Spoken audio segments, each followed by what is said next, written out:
2020's number one cornerback has committed to Georgia, and we got to talk about it after the bumper. Don't be cornering me. Hold up. Time. You got to help me with that corner shit. What's up, kinfolks? It's RJ Young. I'm not on the step mill. Consider hitting the like and subscribe button because I upload a video every single day. It's always college football related, sports related. We have a good time. And today, I need to talk about Kelee Ringo, whose recruitment has been wild, but he's also the number one corner in the country. He and Elias Ricks, for me, are two of the most gifted defensive backs physically in this cycle. We're talking about 6'2", 205 pounds at the cornerback position coming out of high school, and Saguaro, where Kelee Ringo also is ridiculously fast with 10.4 second 100-meter speed. That's elite, folks. I mean, that's getting down to 4.3 speed. And when people ask me, what does a five-star player look like? I point to Kelee, right? Who's a kiddo that I got to know very early on in his recruiting. A couple of years back, we did this podcast talking about him. We talked about playing Fortnite more than anything else. And my man will get you with the no skin because he don't want you to see him coming, but he also be skinned up for those what he's playing with. But aside from that, it's a really good win for Kirby Smart, who needed some good news on the heels of Georgia being hit with NCAA violations, where among other things, they paid a $10,000 fine and saw a reduction in some visits for some recruiting violations. But they also missed out on guys like Dante Manning, who ended up at Oregon, and Josh Eaton, who ended up at Oklahoma. But it was very clear that they were getting who they wanted to get. And Kelee Ringo is at the top of the list for a lot of people. And I thought he was going to end up at Washington there for a while because he's from the Washington area, from Tacoma, and he had a relationship with Byron Murphy, who had come through Washington, and he understood what Jimmy Lake wanted to do, but Kirby Smart's able to get him out of the state of Arizona all the way over to Georgia, and it's really difficult to compete with what they're doing at Georgia, putting out an outstanding defense, second best defense in the country, really, when we're taking a look at things, and Richard LeCounte's going to return. They're losing J.R. Reed, but J.R. Reed was a captain and free safety and a finalist for the Paycom Jim Thorpe Award. The year prior, they won it with DeAndre Swift in the 2018 Jim Thorpe Award winner. The SEC has been really dominant in the NFL, not just in the NFL draft, where they've had more players selected in a given year than any other conference, but also when we take a look at the best college football players and the best NFL players, we're frequently talking about SEC players, right?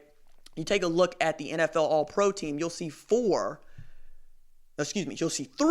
from LSU, you'll see 4 from Alabama, but the defensive backs get it done. DeAndre Baker did not have the year that anybody wanted him to have. First round draft pick last year, but getting drafted in the first round also means you're going to make your money and you're going to get paid. Kelee Ringo has the ability to be gone in 3 years. He has the ability to walk in there and start, and that's saying a lot for a Georgia defense that I expect to be stout, man. I mean, if they ever can get it going offensively, I think you need to change the scheme all over again. I think it needs to be modernized. Let Jake Fromm cook, just depending on whether or not he decides to come back. And I would be shocked if he went. I wouldn't be shocked if he come back. But George Pickens is emerging. Perhaps you get Dominique Blaylock back after a really horrible injury to his knee, but you're going to reload at running back. We all think Zach Evans is going to end up in Georgia, but his recruitment has been the most wild since Jamar Chase's. But you also got Zamir White there. We know DeAndre Swift is going into the NFL draft, but Kenny McIntosh is still there. You're fine, Georgia. You're fine. But adding Kelee Ringo to the fold is certainly not going to hurt you. I can't wait to see what he looks like committed to the G. And when we take a look at the rest of this 2020 class for Georgia, you can see what they've been building, man. They've been building toward this for the last 5 years, quite honestly, but especially since Kirby Smart took over and has taken over their recruiting. And it's not just that they are getting dudes, it's that they're getting dudes that they need, right? And we all know that Kirby Smart has done an outstanding job defensively, going back to his days at Alabama, even doing a cup of coffee in the NFL with Nick Saban. We know that he's frequently right there competing with the Blue Bloods for these players. And the fact that you could go across the country to get a guy like Kelee Ringo speaks volumes about what it means to be playing football at Georgia right now, right? In fact, Arizona's just been putting out some talent here of late, man. Spencer Rattler's from Arizona. Chuba Purdy is from Arizona. Bijan Robinson is from Arizona. Jake Smith is from Arizona. You know, my goodness, man. And Saguaro in and of itself has 3 dudes that could absolutely play. Jacoby Covington, another one of those guys. It's just Damian Sellers, linebacker.